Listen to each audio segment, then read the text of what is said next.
Well, it's the third time I've been asked to speak to you, and as I said last year, so much seems to have happened during the last 12 months.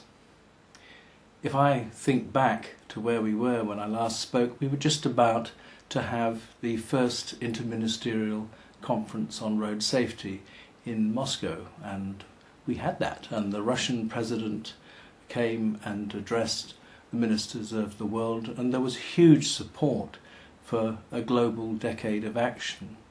And following that, we then went to the United Nations in March, where the General Assembly voted for that decade of action starting in May 2011, just coming up next year.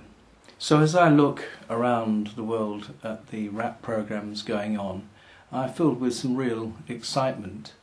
There's been progress, for example, in Europe, not just in the Western European countries, not just in the new joiners of the European Union, but in the former Soviet bloc countries. We've had the small country of Moldova, one of the poorest in Europe, join the program.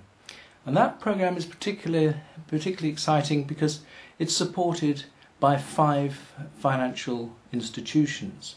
It's also exciting because of our ethos about the family of nations. Moldova has been helped by the team who did the work in Serbia previously, who were themselves taught by the team from Spain. So in this way we are watching our family of nations growing, the mutual self-support. If I turn to Latin America, that's a very exciting continent. So many countries have had their roads inspected, or there are plans to have inspections of the roads there. This year in particular, I was very pleased to start the first program supported by the Inter-American Development Bank in Paraguay, and we're working very closely with Mexico. Indeed, on one of the projects, one of the Mexican partners has actually inspected the whole Pan-American network, stretching from Mexico right down to Panama through 7 countries. And there are many more countries in the pipeline in Latin America to go. I'm particularly fond of the program in Peru, where so much has been done. If we turn to Africa, the excitement there is that working very closely with the national road authorities in Tanzania, Uganda and Kenya, we have completed a suite, if you like, a whole group of nations who are working in competition and in cooperation to be good iRAP family members. I'm very excited about Kenya, where there seems huge support to implement the programs. We've done some really good work in the urban areas, in Nairobi in particular, which I do hope will be saving some lives before too very long. If I look at your region of Asia Pacific, then it's been fantastic, absolutely wonderful. We've seen Vietnam finish this year. We've seen the Philippines just about to start. We've seen good work in Bangladesh and India and in Korea.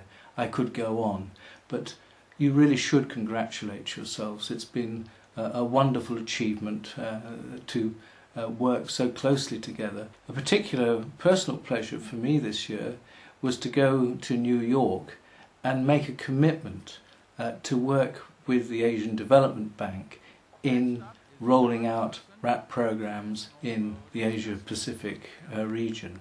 It was obviously a great pleasure to meet Bill Clinton and Michael Bloomberg, but the most important thing I think that happened in New York was that we put road safety on the agenda of the issues that matter, because it's only if we multiply 100 times over the work that has been done so far that we can make a real contribution to tackling the high-risk roads of the world in the scale that we need. A particular pleasure to me, and it's one where Asia Pacific has led the way, was to see the first iRAP Centre of Excellence established. This surely is the way forward. That actually brings me to another important development during the year. Last year you discussed the whole idea of creating regional associations. We published a consultation document called Developing Our Membership, and I'm very pleased to tell you that following that consultation, iRAP is on the way to being a charity. It's applied for charitable status, and we hope before the Decade of Action starts that we will become a fully regulated charity. But more than that, we will become a regulated charity with a membership structure.